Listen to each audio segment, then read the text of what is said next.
Good morning, everyone. If we could just take our seats, we're going to get started. So you have an amazing lunch waiting for you. Welcome, everyone, to Illuminations, presented by RBC Wealth Management. So happy to see all of you. Before we get started, I just wanted to mention that Elder Roberta Price is going to give a more fulsome land acknowledgement and blessing in our main event.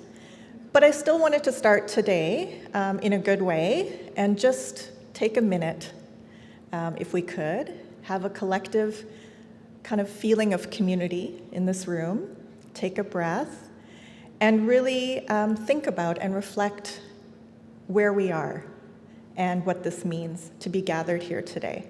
We are all on the ancestral and unceded territory of the Coast Salish people, the Musqueam, the Tsleil-Waututh, and the Squamish First Nations. And as a settler immigrant, I live in gratitude for that, to be able to be here and raise my family here and work here. So let's take a minute. It's a wonderful experience. It's a wonderful time to be gathered and to think about all the things we're going to think about today. They tie into each other. It's also Trans Day of Visibility, and I stand in solidarity with anyone fighting for equity to live their best lives. So, we can breathe and enjoy that and think about this and think about ways to become better allies to all the different people and identities that we live and work with. I welcome you all. My name is Meeta Naidu. I am the Associate Director of Communications and Public Relations at BC Women's Health Foundation. And I'm also a mom of two. Both my children were born at BC Women's Hospital. And as you've probably sensed, I'm very passionate about the idea of equity and inclusion and justice and what that means for women and women's health. And I have a feeling all of you are too. I'm thrilled to see all of you in this room. And hello to our virtual guests who are going to be viewing this very shortly. Thank you for joining us today for the Research Spotlight session, proudly sponsored by Fasken. It is my pleasure to introduce four incredible researchers, and I was chatting with them earlier, truly incredible. And they are past recipients of the Women's Health Research Institute Research Awards. Come on in, everybody. They'll be sharing their exciting women's health research studies that are taking place thanks to donor funding. The foundation is always thrilled to partner with the WHRI, and I see some of our WHRI peeps in the audience, thank you, and donors who make these research awards possible. And as you're going to hear throughout the day, women's health research remains chronically underfunded, understudied, and undervalued. So together with the WHRI and innovative researchers, we are leading change to ensure that women's health research gets the attention it deserves through these research awards. These awards provide a kind of launch pad, if you will, for the brightest minds and the most cutting-edge ideas, improving care and changing lives, not just women, but the families they support and are a part of. Our presenters are excited to share their studies with you, so without further ado, let me introduce our four speakers. We have, first up, Danette Jubinville, Graduate and Fellowship Research Award recipient, presenting her studies in exploring Indigenous doula care. We have Dr. Geraldine Pryor, Catalyst Grant recipient, presenting on perimenopause and night sweats. We have Emily Taberge, Catalyst Grant recipient and lead researcher, Dr. Tara Sedlak, presenting on women's heart health. And finally, we have Dr. Maya Gislason, Catalyst Grant recipient, presenting on young women and girls and climate change in rural settings. Each researcher will present, and then we'll open the floor using that mic for any questions you may have. Danette, the podium is yours.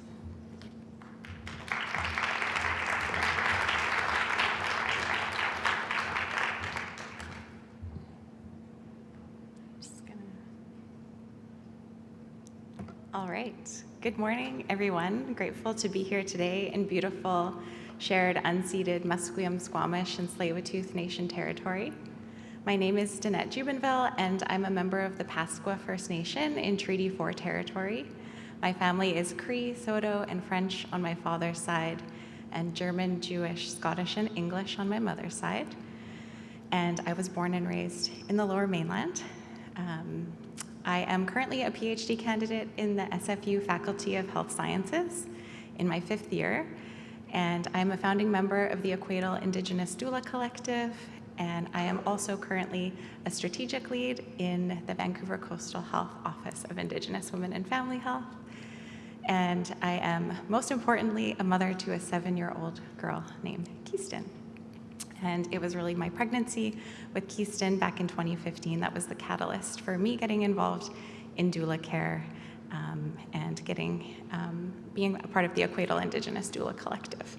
So here's just some snapshots of the work that I do in community with families, teaching prenatal education, and alongside the beautiful birth workers and elders that I get to work with.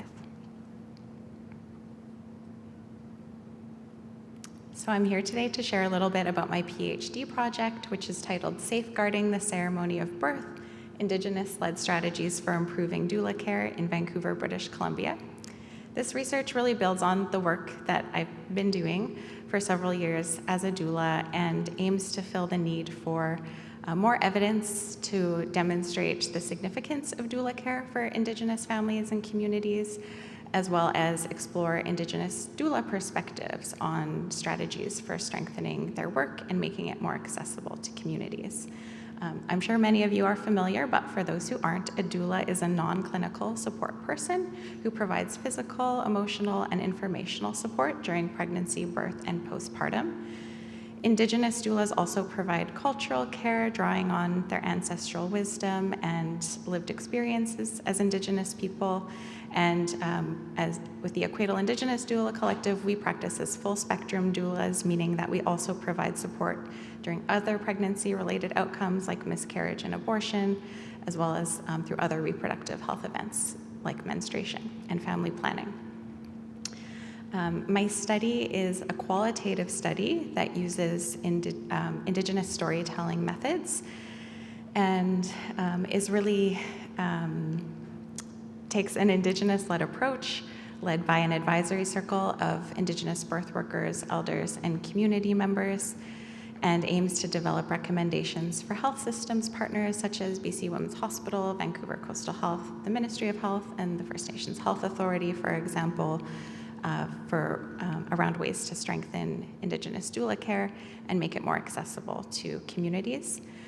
It's really important that this research takes an Indigenous-led approach, just acknowledging that non-Indigenous research and healthcare interventions have contributed to some of the poorest health outcomes that our communities have ever seen, and that Indigenous people and communities are really the experts and knowledge holders of ways to ensure that our communities are healthy and well, particularly during maternity and reproductive health experiences.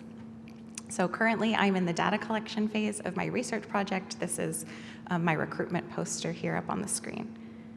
And I aim to be done within the next 1.5 years. Hopefully, wish me luck.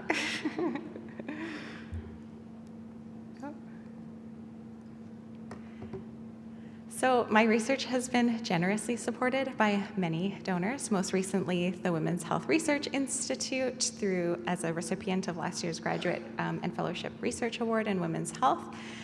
And I just wanted to say how significant and crucial it is to be funded as a PhD student, to be able to live in Vancouver and undertake PhD research, particularly as a single parent, but also to have research funding in order to do the research in a respectful and reciprocal way and be able to compensate my advisory members as well as my participants for that knowledge exchange. And I really believe that it makes my research more rigorous because it allows for me to do multiple validation checks with my community advisory through every step of the research process and really ensure that my findings reflect Indigenous community needs and knowledge.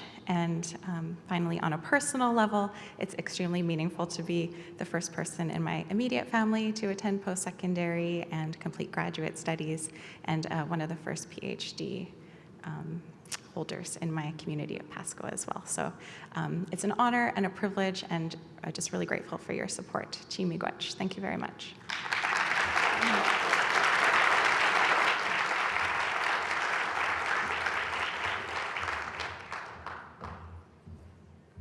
Thank you so much, Danette. That idea of reciprocity in research is a critical piece. Dr. Pryor, are you ready? Come on up.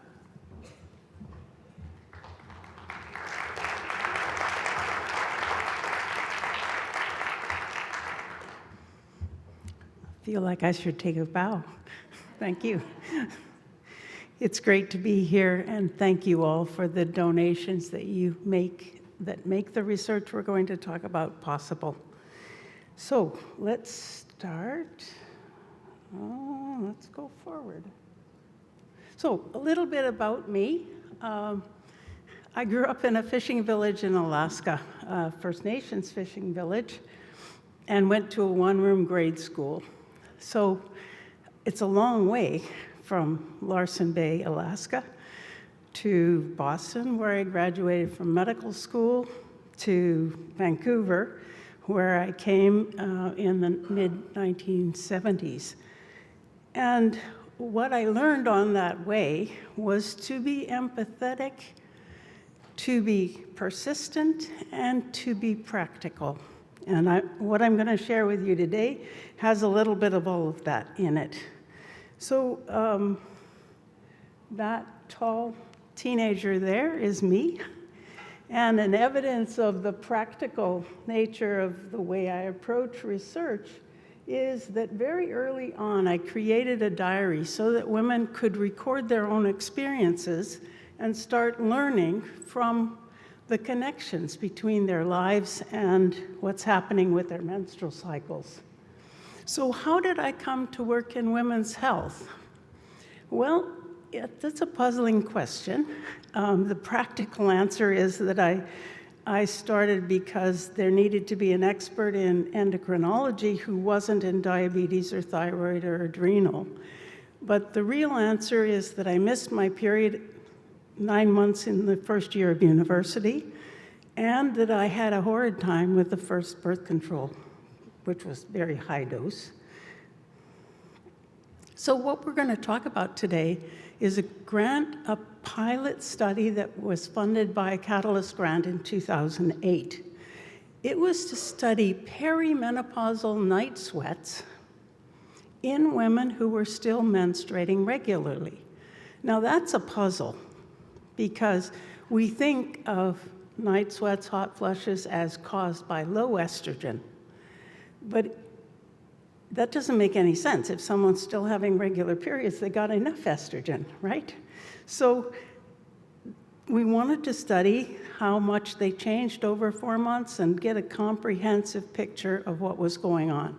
But in addition, we wanted to understand how it could happen. You have night sweats when you're still having periods. And what we learned was that if this is the estrogen level in premenopausal women, it's even higher in perimenopause, and the results are swinging like crazy. And this is the level in menopausal women. So what we now believe is that each time there's a big drop in the estrogen level, that may be from high to normal, there's a hot flush. The other practical value of learning about this is that we needed to understand how variable the hot flushes were in perimenopause, and also how to recruit perimenopausal women. And we learned that it was very hard, because every other priority in their life takes demands over them other than their own well-being. We also learned that if these yellow bars are the length of the luteal phase, which corresponds reasonably well to the level of progesterone, that 10 years later in the same woman, I think you can see that she's still ovulating most of the time and her cycle is still regular, but none of these bars are normal. In other words, estrogen goes higher and progesterone goes lower in perimenopause. So we had learned before in a randomized controlled trial that progesterone was effective for treating menopausal night sweats and hot flushes. And so on the strength of that Catalyst grant, we got a CIHR funding for a randomized controlled trial to look at progesterone for perimenopausal hot flushes. We ended up recruiting 189 women and completing the 4-month trial with them. And we learned the results in 2018, but have been struggling since to get these results published. And here are the good news, that women reported a perception that night sweats were improved. They had no change in their flow, and they had a marked improvement in sleep. So the good news story is that the Catalyst grant that you helped to fund led to a randomized controlled trial which may provide an effective and safe therapy for perimenopausal women. Thank you very much.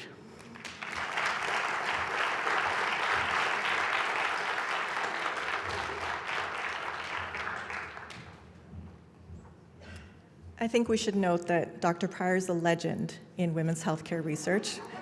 I actually was a research assistant on one of her many earlier studies on osteoporosis in the early 90s. I was 5, but still, I learned a lot.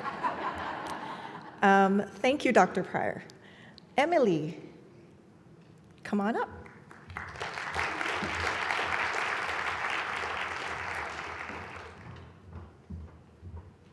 All right. Thank you everyone so much for the opportunity to speak here today and talk about our research. It's truly, I'm really grateful for this opportunity. A quick introduction. My name's Emily. I'm a research coordinator at the Women's Heart Health Clinic, and it's divided between the Division of Cardiology and the Department of Medical Genetics. I'm an aspiring clinician scientist, so I'm applying for med school right now, and I'm currently conducting research at this intersectionality of sex and gender, genetics, heart health, and mental health.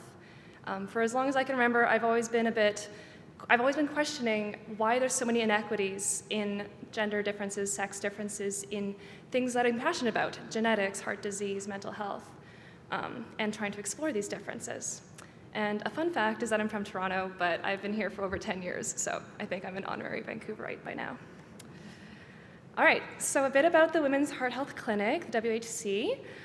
It's based out of Vancouver General Hospital and BC Women's Hospital, and it's run by our cardiologist, Dr. Tara Sedlak, who's also the medical director, and we're an interdisciplinary team, and also comprising of a nurse practitioner named Dr. Natasha Brodembala and a psychiatrist named Dr. Carol Richford.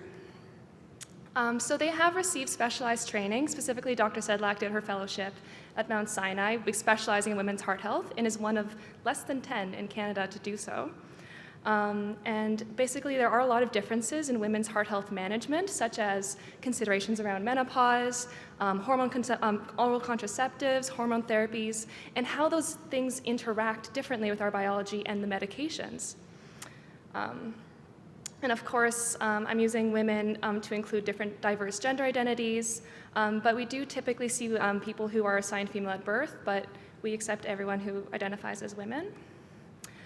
And currently, the study component, the WHC registry, which is what I'm working on, has been operating since 2016, and we basically are hoping to see how a women's heart health center influences outcomes, and to basically study types of heart disease that are more common in women that are understudied.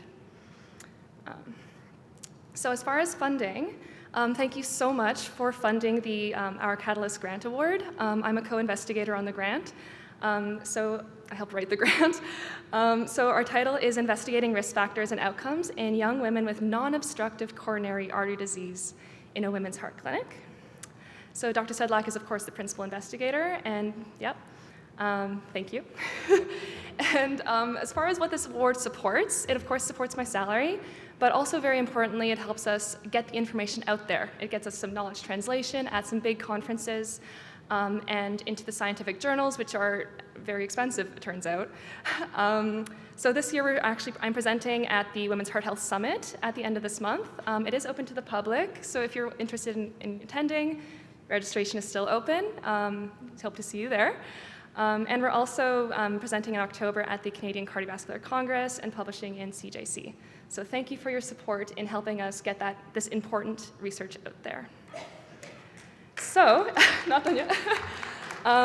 Briefly, I'm going to just talk about how obstructive heart disease is typically a man's disease. Like the man's disease is typically thought of as this like plumbing issue, where it's like plaque blocking the arteries. But we're focused on MINOCA and ANOCA, which are two types of heart disease that are more common in women than men.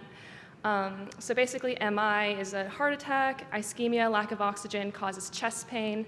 And these are typically due to things called coronary vasospasm and microvascular dysfunction, which in short are basically the blood vessels spasming or not dilating properly. So we've shown some preliminary analyses in one-year data that attending our clinic has actually improved outcomes across the board. So physical limitation, chest pain frequency, quality of life, and treatment satisfaction all show significant improvements over time. And also reductions in the bad cholesterol, LDL, as well as total cholesterol. And this grant will be helping support me looking at 3-year outcomes and more nuanced variables that are affecting these scores and measurements, such as how helpful are different medications for these diagnoses? How is age and menopause associated with these different scores? We predict that younger age and pre- or perimenopausal status will correlate with worse scores.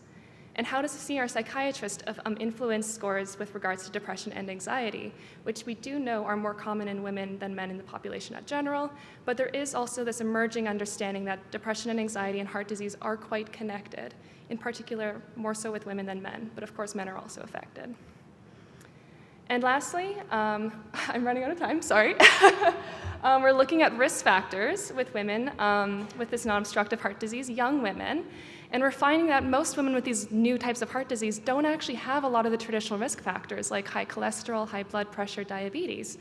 In fact, they have more associations with things like migraines and preeclampsia, which are also diagnoses that are dealing with the spasms of the blood vessels in the brain and in the placenta. I want to say, just disclaimer, if you have one of these things or know someone, it's not causal. These are associations, okay? So if you have migraines, you're not necessarily going to develop heart disease. Just need to say that. And yeah, sorry for going a bit over time. Thank you so much again for supporting our research. And of course to my research supervisors, Dr. Tara Sedlak and Karen Humphreys, they're truly legends. The colleagues and volunteers, and of course my collaborators with our study. Thank you so much.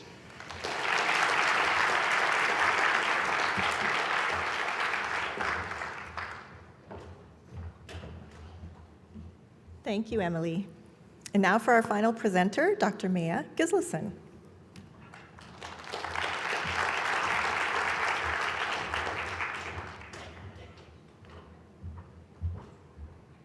Hello.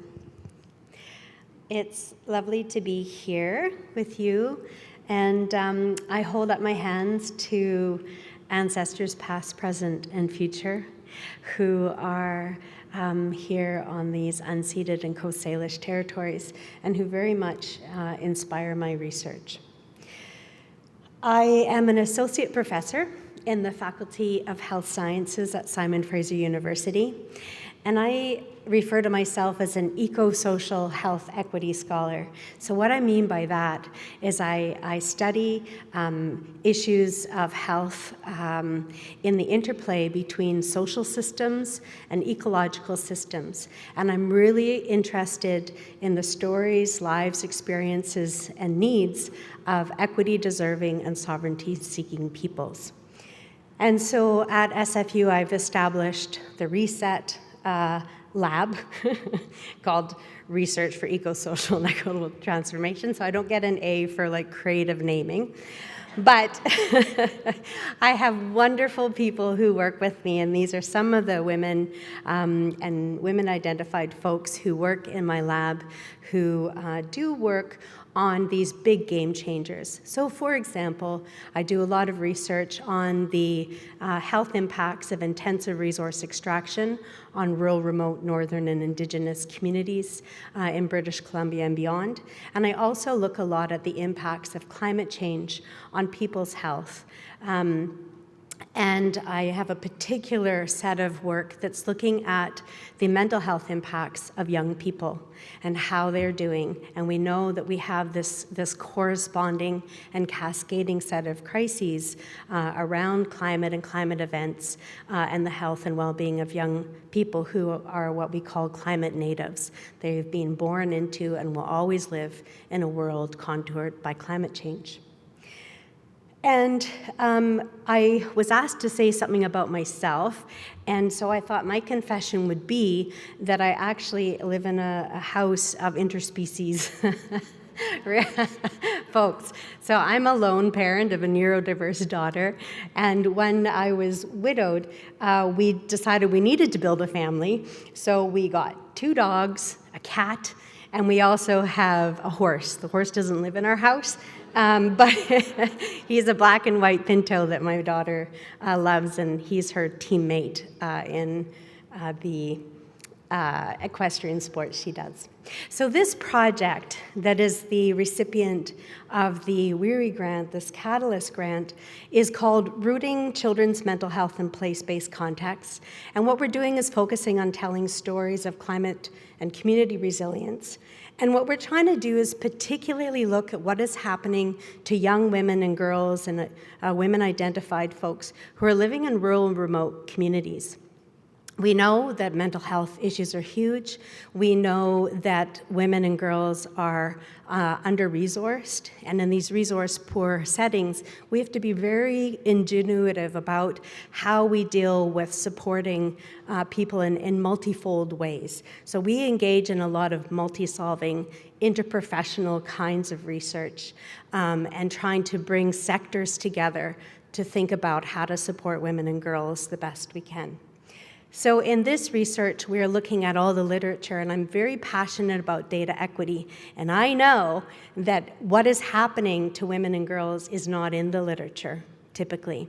So the first thing we do is we go into the literature just to prove that point.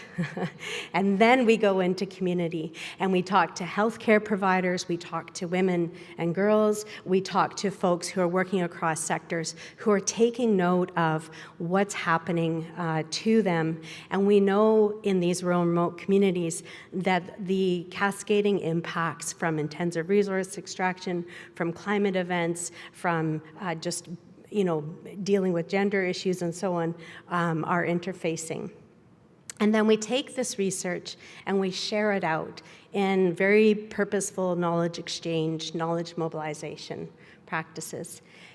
And what I want to say is that this grant, this Catalyst grant we have, is actually funding work on women and girls.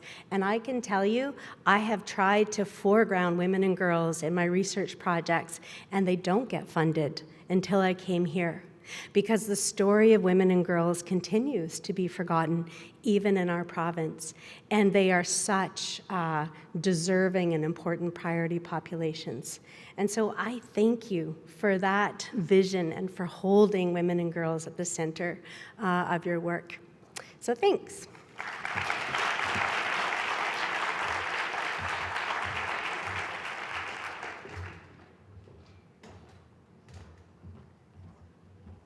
Thank you, Dr. Gislason. I couldn't have said it better. We are holding space, and all of you have made women's research a priority, and it's so needed. So I don't know about you, but I've learned so much today. It's been pretty incredible. Thank you all to the four of you for joining us and sharing your community with us. Okay, so now I would like to invite the 4 of you back up here. And if anyone has any questions for anybody, please join us at the mic and we'll give them a chance to respond.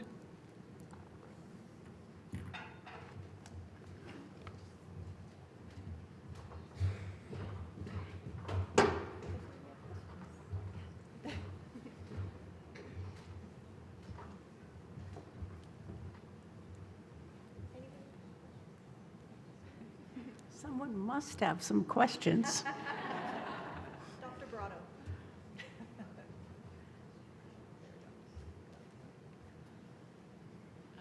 I'm Jana Davidson. I'm Chief Medical Officer for BC Children's and Women's Hospital, and I have a comment and a question.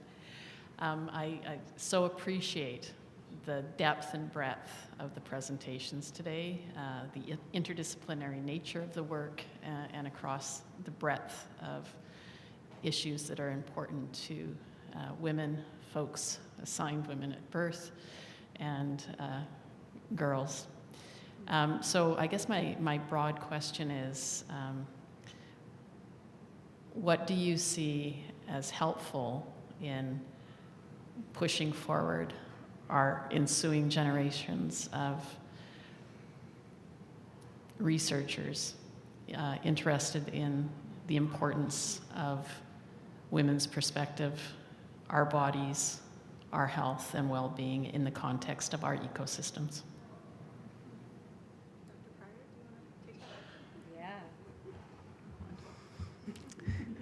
I think we have to provide support for the younger women and to let them ask the questions that are key for them and then support them in finding the answers that make sense to them. I know for a start that I didn't have mentors, and it made it much more difficult for me. So I've tried in my long career to be there for the younger women. I have a thought. Me. I'm really interested in data equity as well, and I completely agree. And the other thing is, I want us to think about where are our biases that are baked into our assumptions, to our funding assumptions, to how we gather data, to how we model. What do we do when we have data silences? How do we step away from treasuring what we already know how to measure and actually learn how to measure what we treasure? And even looking at, data equity, data integration and so on. So I think we have to really explore in a theory-informed intersectional way, these deep biases that are baked into our policies, but also into our science. And then I think we're going to be able to tell the stories, like the story you're trying to tell and have been trying to tell for 13 years and nobody's publishing it. That is baked-in bias that we need to address.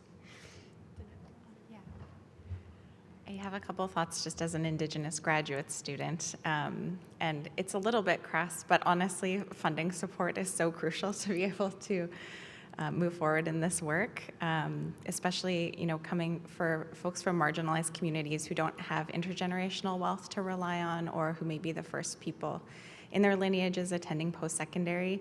It's very difficult, and just from a student perspective, the scholarships and awards haven't really increased in size in many, many years and are capped at a certain amount, which if you're trying to live in Vancouver, it just makes it very, very difficult, especially if you have a family to support, which many graduate students do, particularly women. So that's one piece. The other piece is just lifting barriers, I think, for Indigenous academics and other Black and people of color academics to be able to succeed in the academy and mentor trainees. That's really important. Just as a student, it's been very difficult to find Indigenous mentorship within the academy, and the Indigenous academics who are there are really overburdened in a number of ways with their research and training, and then kind of teaching and holding hands of the institutions, those kinds of responsibilities. So yeah, those are just some thoughts. Thanks. Those are all some really amazing suggestions, and I want to build on all that about questioning our biases and assumptions. I'm sure many of you have children in middle school, high school, through undergraduate degrees. We are taught like a standardized biology. So I think it's important to have discussions in your communities about the education curriculum. What are we assuming is the same between men and women? Are men's hearts the same as women's hearts? They're not. So it is really important, especially even in the medical curriculum, sex differences in heart disease are not explicitly taught. So it is really important at the beginning in your elementary to middle school, high school years, through to university to start the discussion, and then eventually instructors and directors and administrators will hear it and see the importance. So I agree with everything that everyone else said as far as funding support, but from an interest perspective too, people need to know that these differences exist to want to study them. So I just wanted to share that. Thank you. Thank you, everyone. I'm so sorry. I apologize. I was just told that we have to proceed forward. My apologies. This is what happens when you have so many good voices in a room. This is hard. Thank you all. I appreciated that thoughtful question. And I really want to just thank the wonderful speakers and all of you in the room, especially for the contributions that you all are making to improve the health of women in BC and around the world, because we know research can have a global impact. A big round of applause for these wonderful award recipients.